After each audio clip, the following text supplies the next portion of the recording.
네, 안녕하세요. 저는 서울대학교 자연과학대학 뇌인지과학과 이인하 교수라고 합니다. 오늘 이 시간에는 감정학습에 대해서 알아보고자 합니다. 감정학습이란 말이 굉장히 어색하게 들릴 것 같습니다. 감정이라는 거는 그냥 타고나는 거고 그걸 굳이 학습해야 되나? 이런 생각을 많이 하시거든요. 오늘 이 시간에 강의를 들으시고 그런 생각이 잘못됐다는 것을 아시면 좋을 것 같습니다.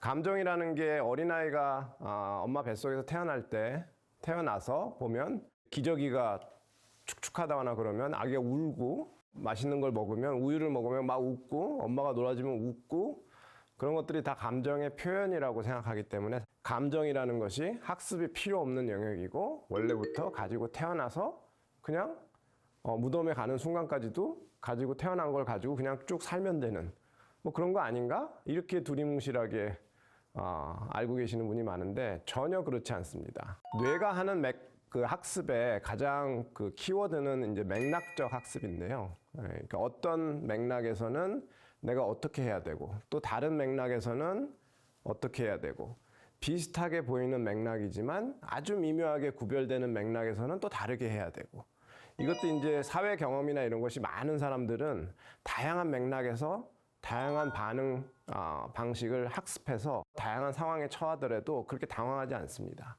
대학을 졸업해서 처음 사회생활을 시작한 사람이나 아니면 뭐 고등학교를 졸업해서 막 이제 대학생이 됐거나 여러 가지 상황에 접해보지 않은 그런 사람들은 이런 맥락적 학습이 잘 이루어져 있지 않기 때문에 자기가 어떤 상황을 마주하면 이 상황에서 어떻게 해야 되는 거지? 약간 우물쭈물하는 그런 상황이 발생하는데 그것들이 이제 다 맥락적 학습이 되어 있지 않기 때문이죠. 그래서 학습의 1차 목표는 어떤 상황을 마주하거나 어떤 자극을 마주하면 그 상황이나 자극에 자기가 어떻게 대처해야 되는지 아는 것이에요. 그것을 알기 위해서 경험이라는 걸 하는 것이고 이런 것들이 이제 맥락적 학습, contextual learning이라고 하는데 감정 학습이라는 게 가장 대표적인 맥락적 학습의 예입니다. 근데 여러분이 생각해 보시면 감정이라는 것이 특히 이제 사회적인 맥락에서의 감정 이런 것들이 자기가 어떤 맥락에 있는지 아주 빨리 파악할 수 있게 합니다. 대학에 처음 들어간 학생이 어떤 동아리에 가입해서 갔는데 그 동아리에는 어떤 사람이 있는지도 모르고 딱 갔을 때 좀 분위기가 싸하고 사람들이 전부 표정이 심각하고 이러면은 자기도 좀 조용히 있어야 되겠다. 이런 반응 방식을 빨리 결정할 수가 있습니다. 근데 이게 반대로 이제 사람들이 막 웃고 떠들고 화기애애한 분위기면 자기도 가가지고 그런 방식에 맞추려고 행동 방식을 정하죠. 잘 보시면 자기가 그 집단에 대해서 아무런 정보가 없는 상태에서 그 사람들이 주고받는 대화의 톤이나 여러 가지 분위기만 보고도 빨리 자기가 나도 여기서 어떻게 해야 되겠다. 이런 반응 양식을 혹은 반응 태도를 결정할 수가 있어요. 이것이 감정이 굉장히 빠르게 나의 반응 방식을 결정하는 어떤 큐가 된다는 거예요. 정보가 됩니다. 나는 그냥 농담으로 한 건데 저쪽에서 갑자기 심각하게 받아들여 가지고 너 어떻게 나한테 그런 말을 할 수가 있냐. 이게 실제 대화를 할 때는 얼굴의 표정에서 감정이 나타나기 때문에 아주 미묘하게 같은 말이지만 어투나 얼굴 표정에서 저 농담이다 라는 걸 캐치할 수가 있습니다. 그런데 이제 그런 큐가 다 없어지다 보면은 문자만 가지고 하다 보면은 감정이라는 커다란 맥락이 없어지기 때문에 인간의 커뮤니케이션이 상당히 혼란을 겪게 됩니다. 그래서 사실상 인간이 언어로서 이렇게 주고받는 정보보다는 감정적으로 바디 랭귀지나 여러 가지 얼굴의 페이셜 익스프레션이나 얼굴 표정이나 이런 걸 가지고 상당히 많은 정보를 무의식 중에 캐치해서 자기의 반응 방식을 결정하게 되는데 이런 것들이 감정 학습이라고 이야기할 수 있는데 모두 학습되는 것이에요. 이거는 아기가 태어나서 모르던 것인데 사회생활을 하면서 모두 학습한 것입니다. 아기가 가지고 태어난 감정은 원초적 감정이라고 할 수 있고 그것은 사실 여러분의 감정이나 저 도마뱀의 감정이나 별로 다를 게 없는 기쁘다, 슬프다, 아프다 그 정도입니다. 근데 여러분의 감정을 한번 살펴보시면 그것보단 훨씬 더 세분화돼 있죠. 분노, 화나는 것도 그냥 기분이 좀 나빴다 이런 것도 있고 정말 그 억누를 수 없는 분노 이런 것도 있고 막 화가 치밀어 올라서 어쩔 수 없다. 굉장히 한 감정도 다양한 수준으로 표현하는 말들이 있고 슬픈 것도 그냥 약간 우울한 거, 그다음에 굉장히 깊은 슬픔, 뭐 행복한 것도 행복하다, 즐겁다, 뭐 기분이 좀 좋다, 뭐 날아갈 듯 뭐 기분이 좋다. 아주 다양하게 감정이 세분화돼서 학습이 이루어진 결과입니다. 그게. 그래서 감정이 세분화될수록 이 세상에 굉장히 다양한 가치를 매길 수 있고, 그래서 이런 학습이 반드시 이루어져야만 적응적인 생활을 할 수 있고 사실상 생존이 가능하다고 볼 수 있습니다. 그 다양한 가치를 매겨야만 사실은 상황 적응력이 상당히 뛰어나게 됩니다. 그래서 감정 학습이라는 게 후천적으로 이루어져야 되는 거다.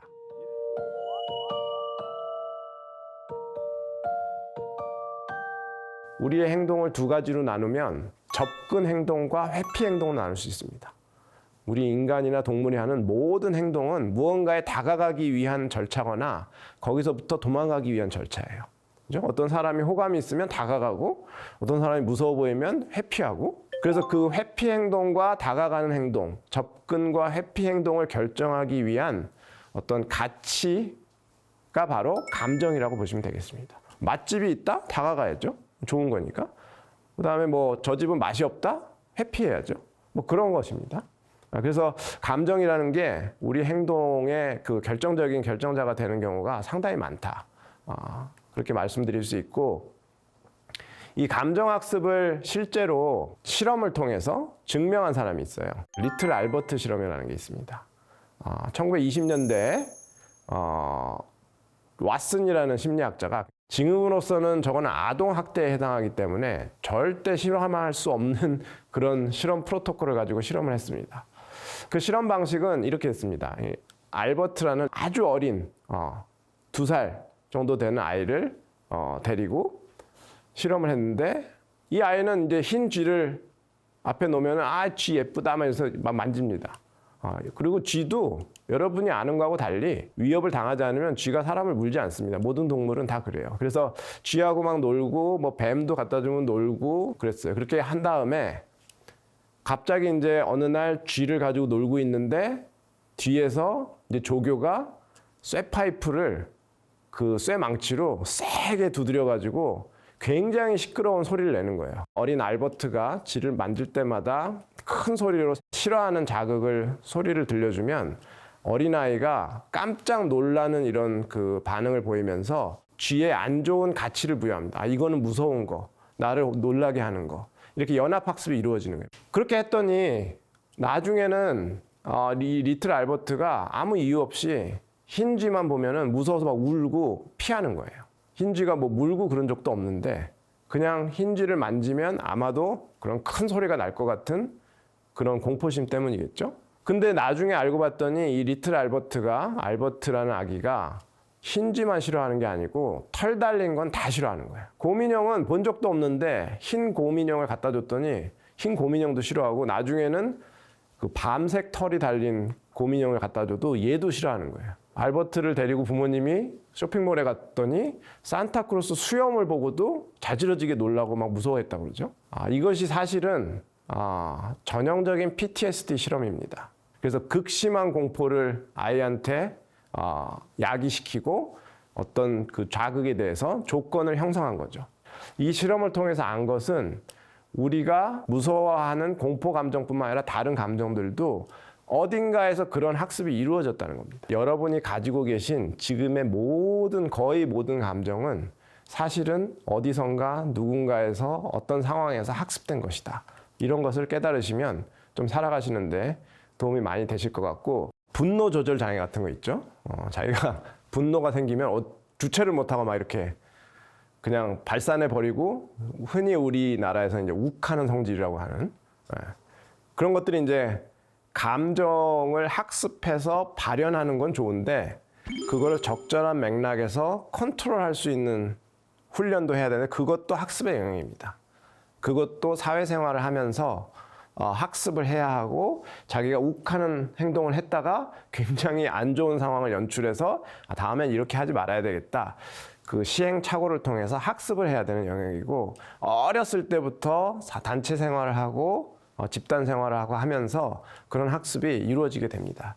그리고 그런 감정의 조절은 이 전전두 피질이라고 하는 우리 앞부분에 이 뇌의 앞쪽에 이 부분이 담당하는 것으로 지금까지 알려져 있어요. 감정을 적절한 상황에서 적절하게 표현하는 게 상당히 중요합니다. 동양 그 사회에서는 자신의 감정을 표현하는 게 그렇게 미덕으로 보여지지 않는 경우가 옛날부터 있어요. 특히 이제 일본 사회라든지 굉장히 폐쇄된 사회에서는 집단이 중요하지 너의 감정은 중요하지 않다. 뭐 이런 그런 굉장히 패러다임이 있기 때문에 그런 경우에는 자신의 감정을 표현하지 않게 되고 그래서 계속 억제하고 있다 보면 그런 데서 큰 화가 초래되는 경우가 많습니다. 일례로 여러분이 그 지상낙원이라고 항상 선전하는 타히티 섬 있죠? 타히티 섬에 사는 원주민들이 자살률이 상당히 높다고 합니다. 그 이해가 안 가죠? 거기서 태어난 사람들이 왜 자살을 할까? 그래서 지금 연구를 해보니까 사람들이 추측하기로는 이 타히티 섬에 있는 원주민들은 감정을 표현하는 말이 별로 없다고 그래요. 우리는 우울한 거, 슬픈 거, 좀 기분이 뭐 조금 이상한 거, 뭐 이런 거 굉장히 세밀한 감정을 표현하는 언어가 특히 우리나라 말이 그런 감정을 표현하는 말이 굉장히 발달해 있습니다. 그래서 그런 게 있으면 그 말을 하는 것만으로도 감정을 표현하는 거예요.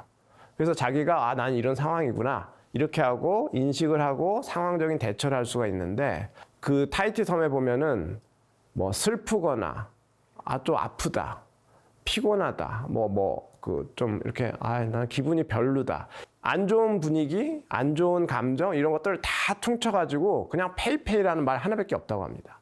그래서 이 사람들은 안 좋거나 뭐 우울하거나 뭐 이런 것도 그 세분화시키지 못하고 효과적으로 상황에 대처하지 못하고 항상 이렇게 억누르고 있고 표현을 잘 못하다 보니까 이런 것들이 쌓이고 쌓여서 나중에는 자포자기 상황이 되고 자살로 이어지는 게 아닌가 그런 추측을 하고 있는데 마찬가지입니다. 그러니까 뭐 우울증이나 이런 것들도 굉장히 세밀하게 감정을 인지하고 표현하고 남과 커뮤니케이션해서 그것을 발산하고 이런 훈련이 돼 있는 사람들은 그렇게 걱정할 필요가 없는데 그런 훈련을 돼 있지 않거나 혹은 그런 표현을 할 만한 대상이 없어서 늘 혼자 있거나 혹은 자기 주변에 사람들이 있는데 이 사람들은 뭔가 강요만 하고 나의 얘기를 들어주는 사람은 아무도 없거나 이런 뭔가 특정한 맥락 속에 빠지게 되면은 감정의 조절이라는 게 이루어지지 않고 감정 학습이라는 게 계속해서 이루어져야 되는데 그것이 이루어지지 않고 그렇게 되면은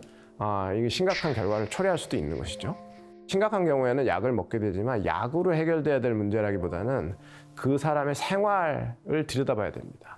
그래서 얼마든지 학습을 통해서 개선할 수 있고 이 인지행동치료에서 하는 것이 바로 이런 것입니다. 그러니까 자기가 어떤 상황에서 어떤 감정을 느껴서 그것이 자기가 생활하는데 방해가 되면은 그런 상황에 같이 빠져보자고 해서 그런 상황을 재현하면서 그때 느끼는 감정들을 자기가 인지하게 하고 그래도 조금 다르게 행동해 볼까? 이렇게 하면서 점점 행동을 교정해 나가는 거예요. 정확히 말하면 학습을 다시 하는 것이죠. 이 상황에서 그렇게 하는 게 아니고 이렇게 하는 거야 하고 그런 식으로 뇌가 자꾸 훈련을 하면은 결국에는 이 상황에서는 내가 그렇게 할 필요가 없구나 감정적으로 이렇게 다르게 하면 되겠구나 이런 학습이 이루어지는 것이죠. 감정은 타고나서 나는 원래 선천적으로 우울해 이렇게 생각하는 사람들이 굉장히 많은데 타고나는 게 아닙니다. 그거는 어딘가에서 여러분이 그런 학습이 계속 이루어져서 지금 고착화되어 있는 상황이고 그거를 개선하는 게 감정을 조절하고 생활에 적응할 수 있는 지름길입니다. 네, 오늘 강의는 여기서 마치도록 하겠습니다. 감사합니다.